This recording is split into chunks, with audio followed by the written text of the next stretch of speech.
Hi, this is Naomi with Sword and Steel, and today we are going to be checking out the Primarch of the Dark Angels, the one and only Lionel Johnson, back from for many thousands of years, back to face off against Angron first, and who else knows what.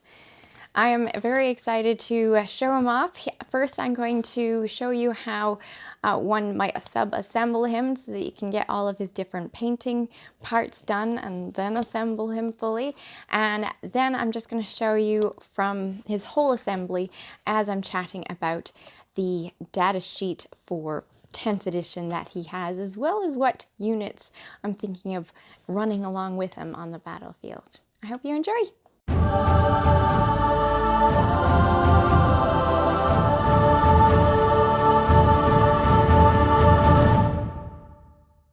So here he is assembled, and now I'm going to take him apart to show you how I would separate him until after he is at least partly painted.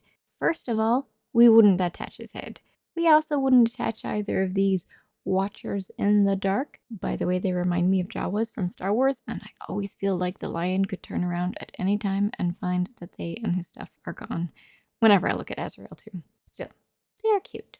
I also would keep him entirely separate from his beautifully intricate base, which would likely be dry brushed and dusted, and having him in the way would make the job much more difficult than it needed to be. I would also keep off his beautiful Emperor's shield and arm, which will be quite the pretty thing once done, as well as his backpack. I'd also have to keep off his shoulder pauldrons, mostly because the only way to keep off his billowing cloak is to keep off his shoulder pauldrons. I don't think there is any possible way to paint the back of his armor at all while the cloak is in the way, and vice versa, so it really has to come off. You could leave off his sword arm as well, but I personally feel no need to do so. And that's all you need to know for the sub-assembly. But if you'd like to watch him being built bit by bit, feel free to continue watching. While you are watching, I thought I might read through his datasheet for you, and for myself, since I will be playing the lion in my still-to-be-complete Dark Angels army. So, at the time of this video anyway, Lionel Johnson is an epic hero. He is equipped with Arma Luminis and Fealty. If this model is in your army, it must be your warlord, because who else could do it really? I mean, seriously. He is a monster, character, epic hero, Imperium, Primarch, and Lionel Johnson, of course. His movement is 8 inches. His toughness is 9. He saves on a 2+. He has 10 wounds. His leadership is 5+. And his objective control is 4. He has deep strike and fights first, which is great. And of course, he has the Oath of Moment from the Space Marines. He has Primarch of the First Legion. In your command phase, select one Primarch of the First Legion abilities, see the left. Until the start of your next command phase, this model has that ability. So we're going to scoot over and see what that does. You have 3 different abilities to choose one. The first one is All Secrets Revealed. Once per turn, when your opponent targets a unit from their army with a stratagem, but before that stratagem's effects are resolved. If that unit is within 12 inches of this model of Lionel Johnson, you gain 1 command point, and that enemy unit must take a battle shock test. If that test is failed, in addition to that unit being battle shocked, that stratagem's effects are not resolved. And the stratagem still counts as having been used this phase, so that is pretty nasty. The other option is a Martial Exemplar, which is an aura. While a friendly Adeptus Astartes unit is within 6 inches of this model, each time a model in that unit makes a melee attack, add 1 to the hit rolls. That's nice. And then No Hiding from the Watcher's aura.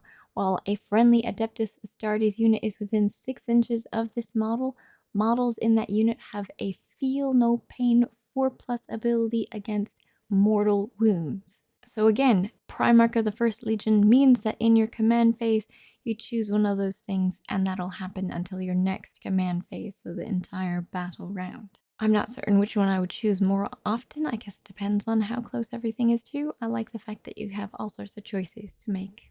His second ability is the Emperor's Shield.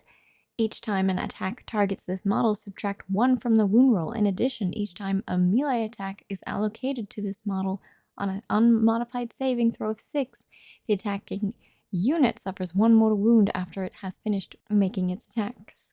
He also has Dark Angel's Bodyguard. While this model is within 3 inches of 1 or more friendly Adeptus Astartes infantry units, this model has the Lone Operative ability. And if you do not recall what the Lone Operative ability is, it says, unless part of an attached unit, this unit can only be selected as the target of a ranged attack if the attacking model is within 12 inches. And, of course, he has a 3+ invuln save. Now, his ranged weapon is Arma Luminis, and he has to choose whether to use it as a regular bolt pistol or a plasma pistol. For the regular bolt pistol, it's 12-inch range, 4 attacks, 2+ ballistic skill, 4 strength, AP -1, and 2 damage, versus the plasma pistol, which is 2 attacks, 2+ ballistic skill, 8 strength, AP -3, and 2 damage. So if you're attacking little guys, you'd go for the attacks of 4 to get more hits in, or if you're attacking bigger, beefier guys, you go for the 2 attacks to get past their strength and save characteristic. For his melee weapons, he has fealty, but you have to choose, just as before, either to strike or to sweep.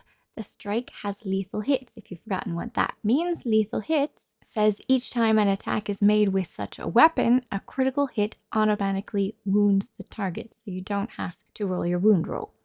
And that was strike. Strike had the lethal hits. It has 8 attacks, 2+ weapon skill, 12 strength, AP -4, 4 damage. That's so nasty. That's definitely against bigger, meaner creatures, versus the sweep, which has a sustained hits of 1, and sustained hits means each time an attack is made with a sustained hits weapon, if a critical hit is rolled, that attack scores a number of additional hits on the target as denoted by X, so 1, which means his 6s will be 2 hits instead of just 1 hit. And since his attacks are 16, you should at least get 2 6s all the time, hopefully more. 2+ weapon skills, 6 strength, AP -3, 2 damage. So that really could knock out a squad of infantry. He is such a brute. Lovely. Right now, Lion L. Johnson's cost to play him in an army is 380 points. Well worth it in my book. He is a beast, and I can't wait to try him out. Oh my gosh, actually, come to think of it, I have to paint him, and I have to paint Angron so I can do the battle of him versus Angron. Has to happen, but I can't do the battle if they're both gray, can I? Tempting. Should I paint them both up and then do the final battle? Well, maybe not final, but should I paint them up and do the battle, or should I just forget about that and just field test them against each other, gray as the day where they were born? You have to let me know in the comments below. Would you want to see that in action? I know I would, but it feels a little bit weird if I just put 2 Primarchs together, completely gray. As you may have noticed, the lion has 4 different head options to choose from. One completely open face, one with a hood in his open face, one with a hood and a helm, and then his full lion's helm, or similar to the lion's helm, since I guess Azrael still has the lion's helm. Well, that looks like the lion's helm. And there is a piece within his neck that would be simple to add a magnet to the bottom of if you wanted to magnetize him, since you couldn't choose between the various lion's heads that you could have. And since all of the heads are solid and separate, you can just drill into the neck area of each head and place a good sized magnet there. And in some cases that makes it possible to rotate his head once he's in place. The lion's pieces all fit together superbly, and though there is a significant amount of cleanup where you have to be careful of gouging because of the curves, everything fits together very well. So as long as you dry fit the pieces first and then glue once you know exactly how they are to be placed, you should find this model enjoyable to put together. Just keep in mind how you want him to be painted, or how you could possibly paint him, so you don't get ahead of yourself and glue too many pieces together that you'll have to undo later. Yes, I did glue my pieces together, but that was just to show you what the lion looked like together. I'd only put a tiny bit of glue on it, so that's what happened. I haven't fully decided the units that I'm going to take with the lion, but at the moment, I'm in between a Deathwing Command Squad, or Terminator Squad, or Knights, or some Blade Guard veterans. Probably the Deathwing Command Squad. Why do I think the Deathwing Command Squad? Well, they can deep strike just like the Lion can, but more particularly because you can make one of them an apothecary. In your command phase, you can return one destroyed model, excluding character models, to the unit, which is very nice. He can have a bodyguard that isn't quite a bodyguard with him at all times, bashing out foes just like he is. I'm not entirely certain whether I'd choose their chain fist options or just keep to the power weapon for anti-infantry.